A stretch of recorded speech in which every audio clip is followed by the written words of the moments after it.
Hong Kong में एक power plant को दिखाया जाता है जहां के सिस्टम को कुछ लोग एक खास सॉफ्टवेयर से हैक कर लेते हैं और इस वजह से वहां का कूलेंट पंप बंद हो जाता है, जिसके बाद वहां पर हीट बढ़ना शुरू हो जाती है और तभी वहां पर एक ब्लास्ट होता है। इस ब्लास्ट के बाद आर्मी के बड़े बड़े ऑफिसर्स की एक मीटिंग होती है जिसमें गवर्नमेंट के भी बड़े बड़े ऑफिसर्स होते हैं। यहाँ पर कैप्टन को दिखाया जाता है जिसे आईटी सेक्टर की बहुत नॉलेज है।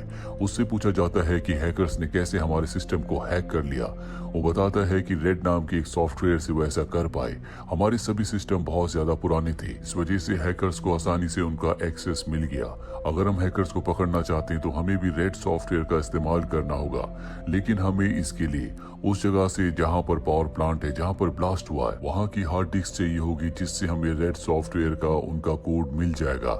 लेकिन इस वक्त हम वहां पर नहीं जा सकते क्योंकि ब्लास्ट के बाद उस जगह का तापमान बहुत ज्यादा बढ़ चुका है। अब इस केस में एफबीआई भी इनकी मदद करती है, जिसके बाद वो कैप्टन को कुछ कोड्स भेजती है और वो कोड लेकर वो अपनी बहन के पास जाता है और कहता है कि एफबीआई ने मुझे कुछ कोड्स भेजे थे जिन्हें डिकोड करने के बाद मुझे पता चला कि हैकर्स का जो ग्रुप है उनका नाम है ब्लैक हैट और ये बहुत खतरनाक लोग हैं।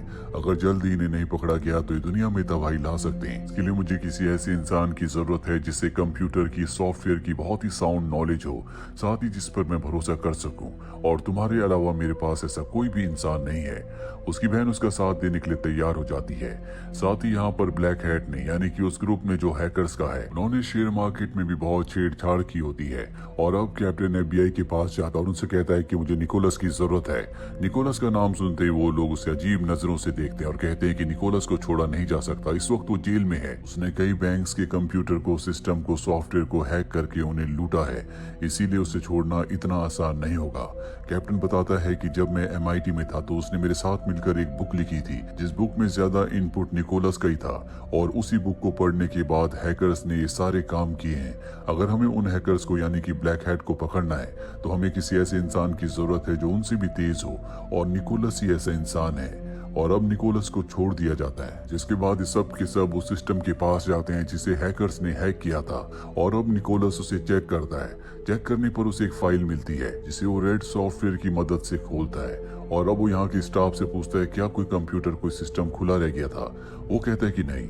इसके बाद निकोलस पूछता है क्या किसी ने यहाँ पर हाल ही में जॉब छोड़ा है। उसे बताया जाता है कि यहाँ पर एक एम्प्लॉय ने एक ही महीना काम किया था, उसके बाद उसने जॉब छोड़ दिया और अब निकोलस अपने साथियों के साथ उसके घर पहुंच जाता है। लेकिन जब वहां पहुंचते तो इन्हें पता चलता है कि उसकी मृत्यु हो चुकी है।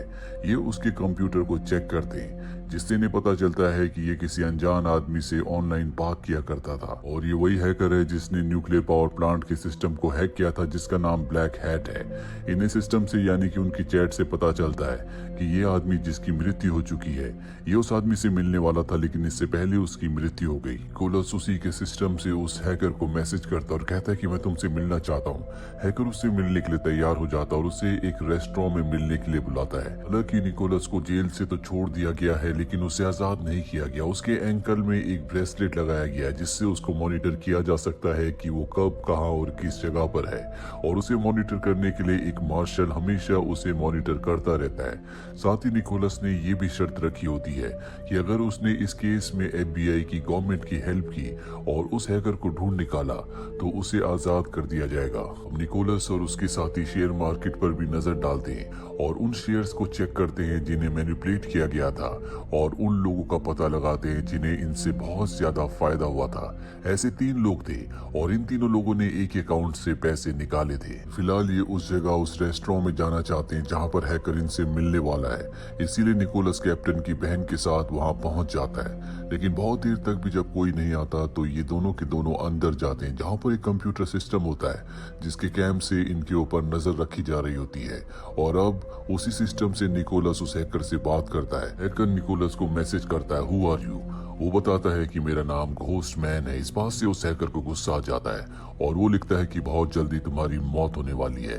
और अब निकोलस जानता है कि उसकी और कैप्टन की बहन की जान खतरे में है, इसीलिए यहाँ से निकलना चाहता है, पर कुछ लोग इनके ऊपर हमला कर देते हैं। निकोलस उनका सामना करता और किसी तरह से कैप्टन की बहन को लेकर यहाँ से निकल जाता है। इसके बाद वो कैप्टन को कॉल करता है और बताता है कि पूरा का पूरा एक ट्रैप था। उन लोगों को पता था कि हम उनका पीछा कर रहे हैं, इसीलिए उन्होंने हमें यहाँ पर बुलाया था और और अब कैप्टन की बहन जो कि अब निकोलस को पसंद करती, वो कहती कि हमें हांगकांग जाना चाहिए क्योंकि हैकर्स ने वहीं पर सबसे पहले न्यूक्लियर पावर प्लांट को हैक किया था। ये दोनों के दोनों हांगकांग आ जाते हैं जहाँ पर ये कुछ लोगों से मिलते हैं। वो बताते हैं कि पावर प्लांट अब भी बहुत गर्म है, हम उसे ठंडा करने के लिए समंदर का पानी इस्तेमाल करना चाहते हैं। लेकिन जिस रूम में निकोलस और कैप्टन की बहन को जाना है वो रूम अब भी बहुत ज्यादा गर्म होता है। वहाँ जाने के लिए इन्हें बहुत इंतजार करना होगा क्योंकि उसी रूम में हार्ड डिस्क है जिससे इन्हें पता लग सकता है कि उस सिस्टम को किसने हैक किया था। अब इन्हें FBI का कॉल आता है और जब ये FBI के पास जाते हैं तो वहाँ पर एक हैकर होता है जिसे FBI ने पकड़ा होता है, जो उन 3 लोगों के बारे में जानता है जिन 3 लोगों ने शेयर मार्केट से उस दिन सबसे ज्यादा पैसे कमाए थे, जिस दिन हैकर ने पूरी मार्केट को मैनिपुलेट किया था। ये आदमी बताता है कि पैसे अब भी अकाउंट में है, वो लोग कभी भी आपस में बात नहीं करते, वो सिर्फ मिलते हैं। ये सारी बातें सुनने के बाद निकोलस कहता है कि इन तीनों का कोई हेड भी है क्योंकि अगर ये तीनों इंडिविजुअली काम कर रहे होते तो अब तक ये पैसे निकाल चुके होते और इन्होंने पैसे नहीं निकाले, इसका मतलब कोई इन्हें गाइड कर रहा है। अब FBI की टीम निकोलस की मदद से उन तीनों लोगों को ट्रेस करती है और इन्हें पता चलता है कि वो तीनों लोग अलग अलग जगह जाते हैं, जिसके बाद ये एक जगह मिलते हैं और उसी जगह पर इन्हें एक और नाम मिलता है जो होता है एलियस का, जो अक्सर उसी दिन उस जगह पर जाता है जहाँ पर ये तीनों एक साथ मिलते हैं। निकोलस उसके घर पर उसकी जगह पर पहुंच जाता है जहाँ पर वहाँ के सारे सिग्नल्स को हैक करके मैसेज भेजता है, लेकिन वो तीनों हैकर्स बहुत ज्यादा चालाक होते हैं, उन तक कभी कोई ना पहुंचे या उनके बारे में कभी किसी को पता ना चले, इसीलिए उन्होंने यहाँ के सिग्नल्स को जाम किया होता है। निकोलस उन्हें ब्लूटूथ से मैसेज भेजता है जिसके बाद उनका आंसर आता है और ये आंसर कोड वर्ड्स में होता है। FBI को कहता है कि मुझे इसे डिकोड करने में टाइम लगेगा। वहीं उन तीनों लोगों के अकाउंट में जितने भी पैसे होते हैं वो सारे के सारे पैसे एक कसिनो में भेज देते हैं, जिससे यहाँ पर FBI को और साथ ही निकोलस को पता चल जाता है कि हैकर्स को इनके बारे में पता चल चुका है। उन्हें पता है कि FBI उन पर नजर रख रही है, इसीलिए उन्होंने एक कदम उठाया होता है। वहीं अब इनके पास उन तीनों लोगों तक और उन्हें जो लीड कर रहा है उस तक पहुंचने का सिर्फ एक ही रास्ता है और वो है एलियस। ये सब एलियस का पीछा करना शुरू कर देते हैं, लेकिन एलियस को पता चल जाता है, इसीलिए एलियस के लोग इनके ऊपर हमला कर देते हैं। ये भी जवाबी हमला करते हैं, लेकिन एलियस अपने साथियों के साथ भागने में कामयाब हो जाता है। अब इन्हें पता चलता है कि न्यूक्लियर पावर प्लांट को स्टेबलाइज कर दिया गया, यानी कि अब वहाँ पर हीट नहीं है, इसीलिए ये उस कंट्रोल रूम में जा सकते हैं जहाँ पर हार्ड डिस्क है। इस हार्ड डिस्क के डेटा को रिकवर करके ये हैकर का पता लगा सकते हैं। निकोलस अपने साथियों के साथ वहाँ पर जाता है और हार्ड डिस्क को हासिल कर लेता है, पर जब वो उसे खोलता है तो उसे पता चलता है कि रेडिएशन की वजह से हार्ड डिस्क करप्ट हो गई है। अब उसमें से डेटा को नहीं निकाला जा सकता, यानी कि ये अब उस हैकर तक नहीं पहुंच सकते और अगर इसे इस करप्ट हार्ड डिस्क को ठीक करना है तो इन्हें ब्लैक विडो सॉफ्टवेयर की जरूरत होगी। निकोलस उस सॉफ्टवेयर को यूज करने की परमिशन मांगता है, लेकिन उसे परमिशन नहीं मिलती क्योंकि ये पूरा का पूरा हादसा हांगकांग यानी चाइना में हुआ है और गवर्नमेंट नहीं चाहती कि उनके सॉफ्टवेयर में चाइना का एक्सेस हो, इसीलिए उसकी परमिशन को पूरी तरह से रद्द कर दिया जाता है। निकोलस अपने साथी ऑफिसर से कहता है कि मैं ब्लैक विडो सॉफ्टवेयर को हैक करके पता लगा सकता हूँ, लेकिन ये बहुत ही रिस्की काम है। उसकी ऑफिसर कहती है कि अगर तुमने ऐसा किया तो हो सकता है कि तुम्हें हमेशा के लिए जेल में भेज दिया जाए, लेकिन निकोलस इस रिस्क को लेने के लिए तैयार है और हैक करने से पहले वो सभी लोगों को वहां से जाने के लिए कहता है। पर कैप्टन की बहन जो उसे प्यार करती है वो कहती है कि मैं तुम्हारे साथ ही रुकूंगी और इसके बाद निकोलस NSA यानी कि नेशनल सिक्योरिटी एजेंसी का ब्लैक विडो सॉफ्टवेयर हैक करता है, जिससे वो हार्ड डिस्क को रिकवर कर लेता है जिसमें सारी की सारी इंफॉर्मेशन है जो करप्ट हो गई थी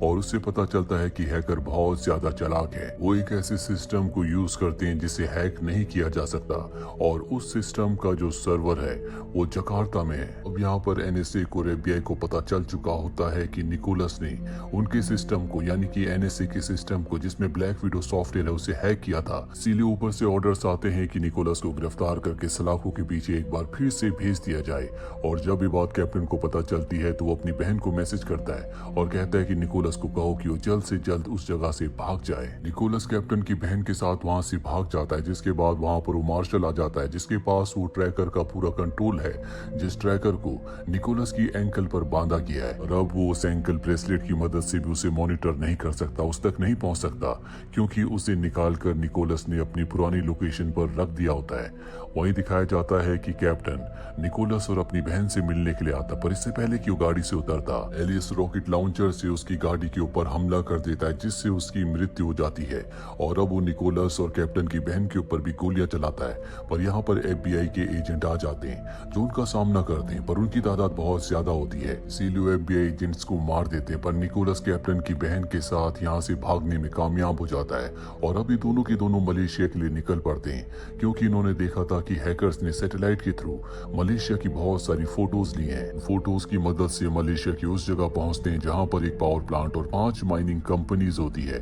निकोलस यहां पर सारा हैकर्स का प्लान समझ जाता है कि हांगकांग के पावर प्लांट को हैकर्स ने सिर्फ इसीलिए हैक किया था ताकि वो जान सके कि उन्हें कोई पकड़ सकता है या नहीं। वो एक तरह का उनका टेस्ट प्लान था, लेकिन असली प्लान उनका यहाँ पर होता है। यहाँ पर भी वो पावर प्लांट को हैक करेंगे, जिसके बाद वो यहाँ के सबसे बड़े डैम को ब्लास्ट कर देंगे, जिससे यहाँ की सभी माइंस के अंदर पानी भर जाएगा। यहाँ पर क्राइसिस आ जाएंगे और जो पैसे उनके पास हैं, जो उन्होंने शेयर मार्केट से कमाए हैं, वो उन सारे पैसों को यहाँ पर इन्वेस्ट करेंगे, क्योंकि यहाँ की कीमतें बहुत कम हो जाएंगी और इस इन्वेस्टमेंट से उन्हें इतना फायदा होगा जिसके बारे में कभी किसी ने सोचा भी नहीं था। इन्हें पता चलता है कि वो हैकर्स इस वक्त इंडोनेशिया में है, इसीलिए दोनों के दोनों यहाँ से इंडोनेशिया यानी जकार्ता पहुंच जाते हैं, जहाँ पर हैकर्स का सर्वर है। लेकिन सर्वर तक पहुंचना इतना आसान नहीं है, इसीलिए निकोलस सबसे पहले एक यहाँ पर झूठा एक्सीडेंट करवाता है और जब सारी सिक्योरिटी का ध्यान उधर होता है, वो हैकर्स के सर्वर रूम में चला जाता है और वहाँ उस सिस्टम को ऑपरेट करके उसके पास हैकर्स का सारा डेटा आ जाता है, जिससे उसे पता चलता है कि हैकर्स ने अपने $73 मिलियन यहाँ के एक लोकल बैंक में डाल दिए हैं और अब कैप्टन की बहन को वो उस लोकल बैंक में भेजता है। यहाँ पर कैप्टन की बहन बैंक के एम्प्लॉय को कहती है कि मेरी यहाँ पर एक जरूरी मीटिंग होने वाली है, लेकिन मेरा पेन ड्राइव नहीं चल रहा, क्या आप मेरे पेन ड्राइव को अपने सिस्टम के साथ लगाकर चेक कर सकते हैं। बैंक एम्प्लॉय उसके पेन ड्राइव को अपने CPU के साथ कनेक्ट कर देता है और जैसे वो ऐसा करता है, बैंक का सारा डेटा, उस सर्वर का पूरा कंट्रोल निकोलस के पास आ जाता है और निकोलस उनके $73 मिलियन को इस बैंक से स्विस बैंक में ट्रांसफर कर देता है। साथ ही वो एलियस के लिए एक मैसेज छोड़ता है कि अगर तुम अपने पैसे वापस चाहते हो तो मुझसे कांटेक्ट करो। एलियस उसे कॉल करता है, जिसके बाद निकोलस कहता है कि मैं जानता हूं कि तुम्हारा भी कोई बॉस है और अगर वो अपने पैसे वापस चाहता है तो मैं उससे बात करना चाहता हूँ। इसके बाद वो अपने बॉस की निकोलस से बात करवाता है। वो पूछता है कि तुम्हें क्या चाहिए। निकोलस बताता है कि आगे का जो तुम्हारा प्रोजेक्ट है उसमें मुझे एक हिस्सा चाहिए। बॉस कहता है ठीक है, मैं तुम्हें हिस्सा देने के लिए तैयार हूँ, लेकिन सबसे पहले मैं तुमसे मिलना चाहता हूँ। निकोलस उससे मिलने के लिए तैयार हो जाता है और निकोलस को अच्छी तरह से पता है कि वो हिस्सा नहीं देंगे, बल्कि वो उसे डबल क्रॉस करेंगे, इसीलिए वो पूरी तैयारी के साथ वहां पर जाता है, जहाँ पर इलियास उसे गन पॉइंट पर ले लेता है। इलियास ने कैप्टन को मारा है, जो कि उसका बहुत अच्छा दोस्त था, जो उसके साथ कॉलेज में पढ़ता था, इसीलिए उसकी मौत का बदला लेने के लिए वो इलियास को मार देता है। जिसके बाद निकोलस पर कई गोलियां चलाई जाती है, उस पर कई गोलियां लग भी जाती है, लेकिन उसने बुलेट प्रूफ कवच पहना था। यहाँ पर वो लगभग सभी को मार देता है, लेकिन तभी उसके सामने ब्लैक हैट आ जाता है, जो कि इन सब का बॉस है। वो निकोलस को जख्मी कर देता है, लेकिन निकोलस उसे मारकर यहाँ से निकलने में कामयाब हो जाता है और वो कैप्टन की बहन से मिलता है, जिससे वो प्यार करता है। वो उसके जख्मों को ट्रीट कर दी है और ये इस देश को छोड़कर निकल जाते हैं। निकोलस को अब पुलिस नहीं ढूंढ सकती, साथ ही उसके पास हैकर्स के सारे पैसे हैं जो उसने अपने स्विस बैंक के अकाउंट में ट्रांसफर कर दिए थे, जिसका मतलब ये है कि उसके पास अब जिंदगी में किसी चीज की कमी नहीं है। और इसी के साथ ये फिल्म, ये कहानी यहीं पर खत्म हो जाती है। उम्मीद करते हैं कि ये कहानी आपको पसंद